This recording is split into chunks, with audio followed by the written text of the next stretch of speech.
अपनी ये दौलत और निकल जा मेरी नजर के सामने से। अल्लाह की कसम, आज के बाद इस दहलीज पर कदम मत रखना। नहीं जैद उठ, एक बार मुझे भाई कह के बुला ले, मेरी सारी दौलत ले ले, बस एक बार अपनी आंखें खोल दे। तो क्या अल्लाह मुझे माफ नहीं करेगा? क्या आप जानते हैं शब बारात वो रात है जब अर्श पर वो कलम चलती है जो तय करती है कि किसका नाम जिंदा लोगों की लिस्ट से काटकर मुर्दा लोगों की लिस्ट में डाल दिया जाए। अरे भाई शेरवानी तैयार रखना, ईद के बाद मेरी शादी है, धूमधाम से बारात निकलेगी। लेकिन इंसान नहीं जानता कि 7वें आसमान पर सिदरतुल मुंतहा से एक पत्ता गिर चुका है जिस पर उसका नाम लिखा है। ऐ अल्लाह, हुक्म की तामील होगी, इस साल ये रूह मेरे सुपुर्द की जाएगी। अफसोस के उसका कफन दुकान पर आ चुका होता है और पहनने वाला अभी भी गफलत की नींद सो रहा होता है। लोग कहते हैं ये रात हलवे और पटाखों की है, लेकिन क्या वाकई आज मेरी मौत का फैसला होने वाला है? जी हाँ, आज की रात आपकी उम्र, आपका रिज्क, आपकी बीमारी और आपकी मौत सबका बजट फाइनल कर दिया जाएगा। तो क्या मेरा नाम उस लिस्ट में है जो अगले साल ये चांद देख पाएंगे? आज हम उन 3 रजिस्टरों का राज खोलेंगे जो शबे बारात को खोले जाते हैं और जानेंगे कि वो कौन से 2 बदनसीब लोग हैं जिन्हें आज की आम माफी की रात भी माफी नहीं मिलेगी। ये दास्तान है उस रात की जब किस्मत के फैसले जमीन पर उतरते हैं। ये बात है शबे बारात की। शबे बारात, द नाइट ऑफ रिकॉर्ड्स। अस्सलामु अलैकुम वरहमतुल्लाहि वबरकातुहू। इससे पहले कि हम मदीना की गलियों में चलें, पहले इस रात की हकीकत को समझना होगा। हम इसे शबे बारात कहते हैं। शब फारसी लफ्ज है जिसका मतलब है रात, और बारात अरबी लफ्ज है जिसका मतलब है बरी होना। बिल्कुल वैसे ही जैसे अदालत में मुजरिम को बेगुनाह साबित होने पर बरी कर दिया जाता है, आज की रात अल्लाह अपने गुनहगार बंदों को जहन्नम की आग से बरी करके जन्नत का परवाना अता करता है। हदीसों में इसे लैलतुल निस्फ मिन शाबान यानी शाबान की 15वीं रात कहा गया है। तफसीर की किताबों जैसे तफसीर बगावी में इसे लैलतुल मुबारक यानी बरकत वाली रात और लैलतुल शक मतलब दस्तावेज की रात भी कहा गया है। यानी वो रात जब अगले 1 साल के लिए कौन पैदा होगा, कौन मरेगा, किसे रिज्क मिलेगा और कौन बीमार होगा, ये तमाम फैसले फरिश्तों के हवाले कर दिए जाते हैं। हजरत ठहरिए, मैंने तो अगले साल के लिए बड़े बड़े प्लान्स बना रखे हैं। नया कारोबार, नया घर। क्या आप ये कह रहे हैं कि आज रात ये पक्का हो जाएगा कि मैं वो अगला साल देख पाऊंगा या नहीं? हाँ मेरे बच्चे, इंसान सिर्फ मंसूबे बनाता है लेकिन उन पर मोहर अल्लाह की चलती है। अपनी डायरी बंद कर दो जैद, क्योंकि आसमान पर फैसले की घड़ी आ चुकी है और वो आखिरी मोहर आज रात ही लगने वाली है। अब चलते हैं उस ऐतिहासिक रात की तरफ जिसका जिक्र जामिया तिर्मिजी की हदीस 739 और मुस्नद अहमद में मिलता है। ये वाकया उम्मुल मोमिनीन हजरत आयशा सिद्दीका रजी अल्लाह अन्हा खुद बयान करती हैं। हजरत आयशा रजी अल्लाह अन्हा फरमाती हैं, एक रात मैंने अल्लाह के रसूल हजरत मोहम्मद मुस्तफ़ा सल्लल्लाहु अलैहि वसल्लम को अपने बिस्तर पर नहीं पाया, लेकिन गौर कीजिए कि वो गए कैसे। दूसरी रिवायत में आता है कि नबी करीम सल्लल्लाहु अलैहि वसल्लम ने बहुत आहिस्ता से अपनी चादर हटाई, बहुत आहिस्ता से अपने जूते मुबारक उठाए और बे आवाज यानी बिना आवाज किए दरवाजा खोला और बाहर निकल गए ताकि हजरत आयशा रजी अल्लाह अन्हा की नींद खराब न हो। सुभान अल्लाह। ये थी उनकी मोहब्बत और एहतियात। हजरत आयशा रजी अल्लाह अन्हा की आंख खुली और दिल में एक इंसानी ख्याल आया, क्या अल्लाह के रसूल किसी और जौजा यानी पत्नी के पास तशरीफ ले गए हैं? इसी बेचैनी में वो भी चुपके से उनके पीछे निकली। वो नबी करीम सल्लल्लाहु अलैहि वसल्लम के पीछे पीछे चलती रहीं, यहाँ तक कि आप सल्लल्लाहु अलैहि वसल्लम मदीना के कब्रिस्तान जन्नतुल बकी पहुंच गए। वहां अंधेरे में 2 जहान के सरदार अपने हाथ आसमान की तरफ उठाए खड़े थे। हजरत आयशा रजी अल्लाह अन्हा फरमाती हैं कि वो काफी देर तक दुआ मांगते रहे। फिर जब नबी करीम सल्लल्लाहु अलैहि वसल्लम वापस पलटे तो हजरत आयशा तेज कदमों से वापस घर आ गईं और अपनी सांसें दुरुस्त करने लगीं। जब नबी करीम सल्लल्लाहु अलैहि वसल्लम कमरे में दाखिल हुए तो उन्होंने देखा कि हजरत आयशा रजी अल्लाह अन्हा की सांसें फूल रही हैं। आपने मुस्कुराकर पूछा, ऐ आयशा, क्या तुम्हें डर था कि अल्लाह और उसका रसूल तुम्हारे साथ नाइंसाफी करेंगे? हजरत आयशा रजी अल्लाह अन्हा फरमाती हैं, या रसूल अल्लाह, मेरे माँ बाप आप पर कुर्बान, मुझे लगा शायद आप किसी और अहलिया के पास तशरीफ ले गए हैं, तब नबी करीम सल्लल्लाहु अलैहि वसल्लम ने इस रात का राज खोला। आपने फरमाया, ए आयशा, बेशक अल्लाह ताला शाबान की 15वीं रात को आसमान दुनिया पर नुज़ूल फरमाते हैं और इस रात अल्लाह मेरी उम्मत के इतने लोगों को जहन्नम से आजाद कर देता है जितने बनी कल्ब की बकरियों के जिस्म पर बाल हैं। दोस्तों, यहाँ बनी कल्ब का जिक्र क्यों आया? क्योंकि उस दौर में अरब के अंदर बनी कल्ब कबीले के पास सबसे ज्यादा बकरियां थीं। आप एक बकरी के बाल नहीं गिन सकते, तो हजारों बकरियों के बाल कितने होंगे? ये एक मिसाल है कि आज अल्लाह की रहमत का कोई हिसाब नहीं। आज रहमत बहाने ढूंढ रही है, लेकिन याद रहे ये आम माफी सबके लिए है, सिवाय उन 2 बदनसीबों के जिनका जिक्र हम आगे करेंगे। लेकिन ठहरिए, जज्बात में मत भइए, हदीस के अल्फाज बहुत सख्त हैं। इस आम माफी के ऐलान के बावजूद आज की रात कुछ ऐसे बदनसीब भी हैं जिनकी तरफ अल्लाह नजर करम नहीं फरमाएगा। जैसे सही इब्न हिब्बान में आता है कि अल्लाह फरमाता है, मेरे तमाम बंदों को माफ कर दो सिवाय 2 लोगों के। वो कौन है? पहला मुशरिक और दूसरा मुशाहिन।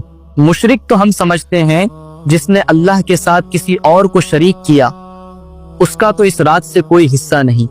लेकिन ये दूसरा शख्स मुशाहिन, ये हम और आप में से कोई भी हो सकता है। लेकिन हजरत, मुशाहिन का मतलब क्या है? क्या वो कोई बड़ा अपराधी है? क्या वो कातिल है? नहीं, मुशाहिन वो शख्स है जिसके दिल में अपने मुसलमान भाई के लिए कीना भरा हो। ये वो शख्स है जो बाहर से तो दीनदार दिखता है, लेकिन अंदर से उसने अपने किसी रिश्तेदार या दोस्त के लिए बातचीत के दरवाजे बंद कर रखे हैं। क्या इसके लिए भी माफी है?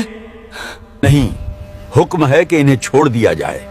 जब तक ये आपस में सुलह न कर लें, इनका नाम लिस्ट में शामिल नहीं होगा। अल्लाहु अकबर। सोचिए जरा, आप पूरी रात नफिल नमाजें पढ़ें, कुरान पढ़ें, रो रो कर दुआ करें, लेकिन अगर आपके दिल में अपने भाई, अपनी बहन या किसी रिश्तेदार के लिए नफरत है तो आपकी फाइल को मुअल्लक यानी रोका हुआ कर दिया जाएगा।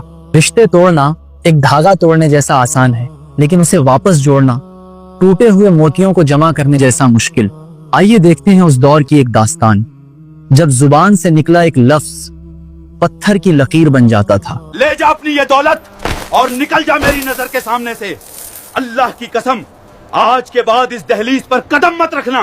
भाईजान, दौलत के लिए खून का रिश्ता मत तोड़िए।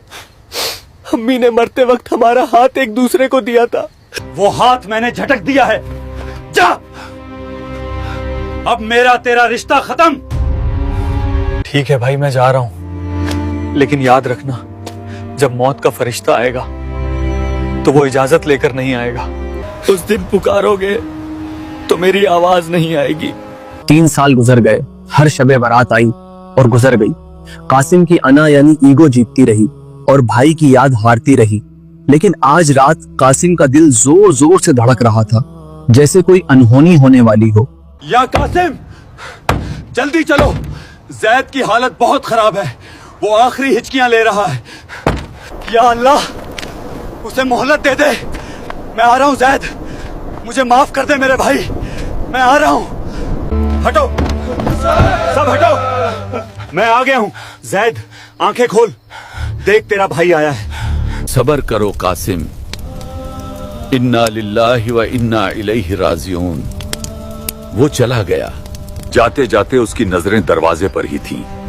वो तुम्हारा नाम ले रहा था, लेकिन तुमने आने में थोड़ी देर कर दी। नहीं जैद, उठ, एक बार मुझे भाई कह के बुला ले, मेरी सारी दौलत ले ले, बस एक बार अपनी आंखें खोल दे। अब ये चीखें, ये आंसू, ये पछतावा सब बेकार हैं। वो कान बंद हो चुके हैं, वो फाइल बंद हो चुकी है। कयामत तक अब ये भाई सुनने को तरस जाएगा। कासिम ने तो देर कर दी, लेकिन आप, हाँ, आपकी सांसें अभी चल रही हैं, आपके पास अभी वक्त है। शैतान आपको रोकेगा, वो कहेगा कल सुबह चले जाना, बाद में देख लेंगे। लेकिन याद रखना, मौत का फरिश्ता कभी भी दस्तक दे सकता है। इसी वक्त अपनी अना का गला घोट दीजिए और अपने उस रूठे हुए रिश्तेदार के पास जाइए या उन्हें पैगाम भेजिए, इससे पहले कि अल्लाह हमें बुला ले। इस्लामी उलमा और इमाम गजाली जैसे बुजुर्गों के मुताबिक आज की रात इंसान के आमाल 3 अलग अलग रजिस्टरों में देखे जाते हैं। 3 रजिस्टर? हजरत, क्या मेरा नाम बदनसीबों में होगा? शेख ने उसकी तरफ देखा और पहले रजिस्टर की तरफ इशारा किया। पहला दफ्तर दीवान मशहूद है। ये वो रजिस्टर है जिसके लिए अल्लाह के दरबार में नो एंट्री का बोर्ड लगा है। बेटा, ये शिर्क करने वालों की किताब है। अल्लाह फरमाता है इस पन्ने को मत पलटो जब तक ये बंदा दोबारा कलमा न पढ़े, इसके लिए जन्नत हराम है। अगर आपका अकीदा साफ है और आप अल्लाह को एक मानते हैं तो मुबारक हो, आप इस काले रजिस्टर से बच गए। लेकिन दूसरा रजिस्टर वो है जिसने बड़े बड़े इबादत गुजारों को भी फंसा रखा है। ये है हुकूकुल इबाद का रजिस्टर। किसी का दिल दुखाया, किसी का हक मारा या किसी की चुगली की, यहाँ अल्लाह अपनी रहमत के दरवाजे बंद कर लेता है। तो क्या अल्लाह मुझे माफ नहीं करेगा? नहीं, अल्लाह कहता है ये मामला तेरे और मेरे बीच का नहीं, ये तेरे और उस बंदे के बीच का है।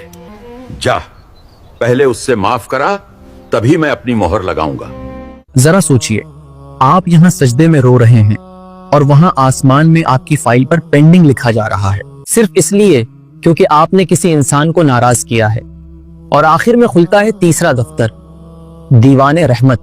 ये आपकी और अल्लाह के बीच की राजो नियाज है। घबरा मत, अगर नमाज में सुस्ती हुई या कोई गुनाह हो गया तो ये वो दफ्तर है जिसे अल्लाह हवा के झोंके की तरह माफ कर देता है। आज की रात अगर आपकी आंख से एक सच्चा आंसू गिर गया तो अल्लाह इस पूरे रजिस्टर को धोकर ऐसे साफ कर देता है जैसे आपने कभी कोई गुनाह किया ही ना हो। आज की रात अपनी तकदीर बदलने का मौका है। हदीस में आता है दुआ वो हथियार है जो लिखी हुई तकदीर को भी बदल देती है। या अल्लाह, पिछले साल जो हुआ सो हुआ, आने वाला साल मेरे लिए हिदायत का साल बना दे। मुझे मोहताजी से बचा, मुझे अचानक आने वाली मौत से बचा। मांग लीजिए जितना मांग सकते हैं, क्योंकि देने वाला खुद आवाज लगा रहा है। जैसे जैसे फजर का वक्त करीब आता है, फरिश्ते अपनी लिस्ट पैक करने लगते हैं। लिस्ट मुकम्मल हो चुकी है।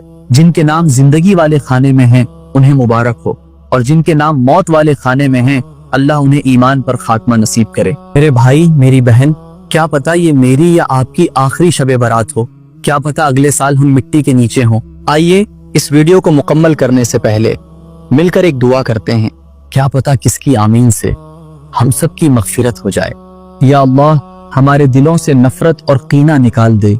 या अल्लाह, हमें उन खुशनसीब लोगों में शामिल कर जिनकी तूने आज मगफिरत कर दी। या रब, अगर हमारे नसीब में कोई बला, कोई बीमारी या कोई मुसीबत लिखी है तो उसे अपनी रहमत से टाल दे। आमीन या रब्बुल आलमीन। अब आप सब कमेंट में दिल से आमीन लिखकर दुआ में शामिल हो जाइए। क्या पता हम में से किसकी दुआ कबूल हो जाए।